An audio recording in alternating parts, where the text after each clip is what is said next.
హరే కృష్ణ. మనకు కనిపిస్తున్న ప్రతి విషయం ఒకరోజు ముగుస్తుంది అని మనం నమ్ముతాం. పురాతన రాజ్యాలు ఇప్పుడు లేవు, గొప్ప రాజులు ఇప్పుడు కనిపించరు. వేలాది యోధులు చరిత్రలో పేర్లుగా మాత్రమే మిగిలిపోయారు. ఇంత గొప్పవాళ్లే లేరు. అయితే మనమెంతకాలం?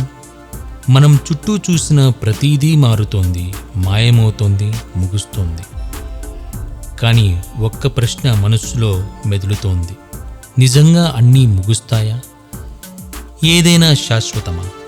ఈ సందేహానికి సమాధానంగా కురుక్షేత్ర యుద్ధభూమిలో శ్రీకృష్ణుడు అర్జునునికి చెప్పిన ఒక మహావాక్యం ఉంది. ఈరోజు ఈ శ్లోకంలో దాగి ఉన్న శాశ్వత సత్యాన్ని అందరం కలిసి తెలుసుకుందాం. హరే కృష్ణ.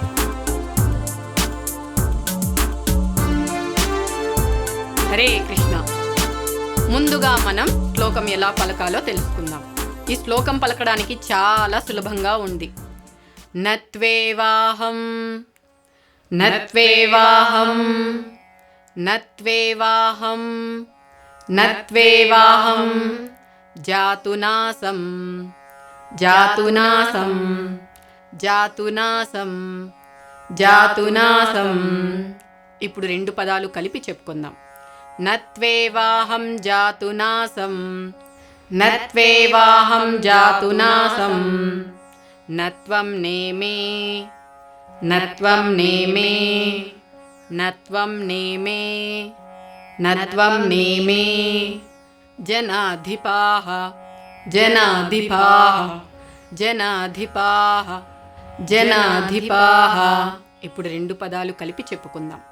నత్వం నేమే జనాధిపాః నత్వం నేమే జనాధిపాః. ఇప్పుడు మొదటి భాగం అంతా పలుకుదాం. నత్వేవాహం జాతునాసం నత్వం నేమే జనాధిపాః నత్వేవాహం జాతునాసం నత్వం నేమే జనాధిపాః. నచైవ నచైవ నచైవ నచైవ న భవిష్యామః న భవిష్యామః న భవిష్యామః న భవిష్యామః. నచైవ న భవిష్యామః నచైవ న భవిష్యామః. సర్వే వయం సర్వే వయం సర్వే వయం సర్వే వయం అతః పరం అతః పరం అతః పరం అతః పరం. సర్వే వయమతః పరం సర్వే వయమతః పరం. ఇప్పుడు రెండో భాగం చెప్పుకుందాం. నచైవ న భవిష్యామః సర్వే వయమతః పరం నచైవ న భవిష్యామః సర్వే వయమతః పరం. ఇప్పుడు శ్లోకం అంతా చెప్పుకుందామా? నత్వేవాహం జాతునాసం నత్వం నేమే జనాధిపాః నచైవ న భవిష్యామః సర్వే వయమతః పరం. ఇంకోసారి. నత్వేవాహం జాతునాసం నత్వం నేమే జనాధిపాః నచైవ న భవిష్యామః సర్వే వయమతః పరం. ఈ పదాలకు అర్థం చూద్దామా? నత్వేవాహం జాతునాసం నతు ఏవ అహం జాతు నా ఆసం. నేను ఎప్పుడూ లేనివాడిని కాదు. నత్వం నువ్వు లేనివాడివి కాదు. నమే జనాధిపాః ఈ రాజులు కూడా లేనివారు కాదు. న చ ఏవ న భవిష్యామః భవిష్యత్తులో మనం లేకపోవడం అనేదే లేదు. సర్వే వయమతః పరం మనమందరము ఇక ముందు కూడా ఉంటాము అని ఈ పదాలకు అర్థం. నేను ఎప్పుడూ లేనివాడిని కాదు, నువ్వు లేనివాడివి కాదు, ఈ రాజులు కూడా లేనివారు కాదు. ఇక ముందు కూడా మనమందరము ఉంటాము, మనం ఎప్పటికీ ఉంటూనే ఉంటాము అని దీని అర్థం. సులభంగా అర్థం చేసుకోవాలంటే జీవులు అనేకులు, భగవంతుడు ఒక్కడే. ఈ ప్రపంచంలో అనేక జీవులు ఉన్నారు. ప్రతి జీవికి తన స్వంత కర్మలు, ఫలితాలు, స్థితి ఉంటాయి. కానీ వీరందరినీ పోషించేది భగవంతుడు ఒక్కడే. ఉదాహరణకి ఒక కుటుంబంలో చాలామంది సంతానం ఉండవచ్చు, కానీ ఇంటి పెద్ద ఒకడే.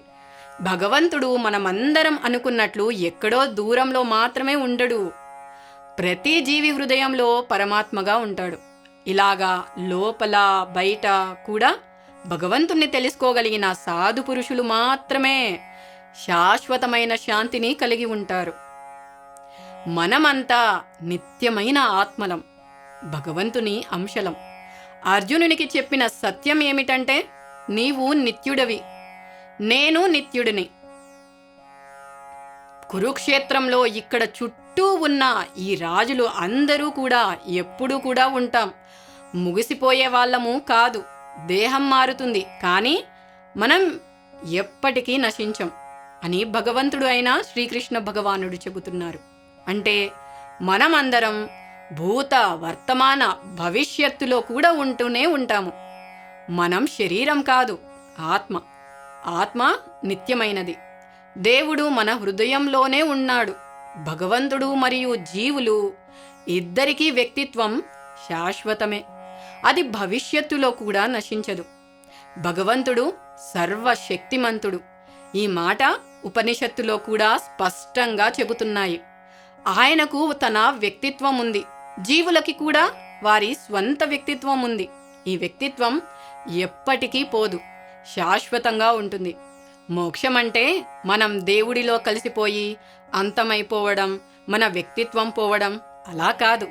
మోక్షం అంటే అలా కాకుండా భగవంతునితో నిత్య సంబంధం కలగడం, ఆయన నిత్య సేవలో ఆనందంగా ఉండడం అన్నమాట. కృష్ణుడు స్పష్టంగా చెబుతున్నారు, నేను గతంలో ఉన్నాను, ఇప్పుడు ఉన్నాను, భవిష్యత్తులో కూడా ఉంటాను. అంటే ఆయన వ్యక్తిత్వం శాశ్వతం. అదేవిధంగా జీవులు శాశ్వతమైన వ్యక్తులే. ఇక్కడ మనం తెలుసుకోవాల్సిన విషయం ఏమిటంటే, జీవులు భగవంతునితో సమానులు కాదు, కానీ శాశ్వతమైన వారం. భగవంతుని వ్యక్తిత్వం నిజమైనదే. మన వ్యక్తిత్వం కూడా ఆధ్యాత్మికంగా శాశ్వతమే. మోక్షం అంటే వ్యక్తిత్వం పోవడం కాదు, భగవంతునితో నిత్య సంబంధం సంపాదించుకోవడం.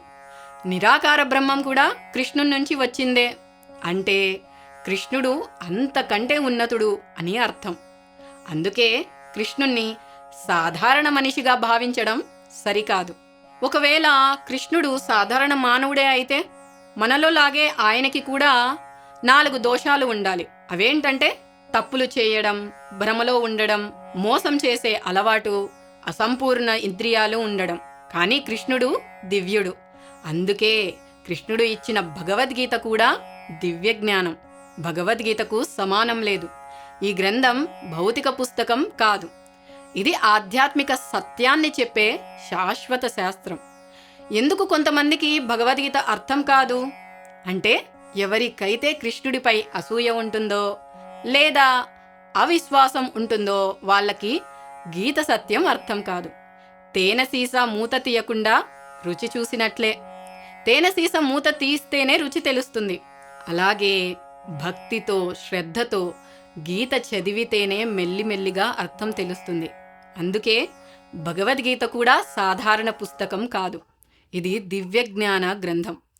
ఈ 2వ అధ్యాయం 12వ శ్లోకం అర్థమైందా అండి? మన జీవితానికి అవసరమయ్యే ముఖ్యమైన శ్లోకంతో వచ్చే వీడియోలో కలుసుకుందాం. హరే కృష్ణ.